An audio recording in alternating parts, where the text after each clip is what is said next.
Ештеңеден уайымсыз қалам бүгін, тілеймін отбасымның амандығын, қанаты от қоранған мына әлемде, ажалға да көнбейді мамандығым.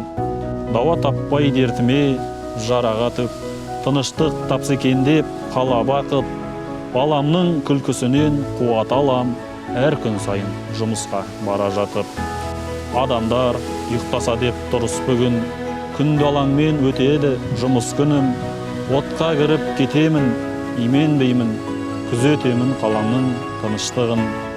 Болса екен деп қызымда, ұлымдаман, қорқынышқа ешқандай бұрылмағам. Отбасым қасиетті тылсым ұғым, шықса да шыбын жаным шырылдаған.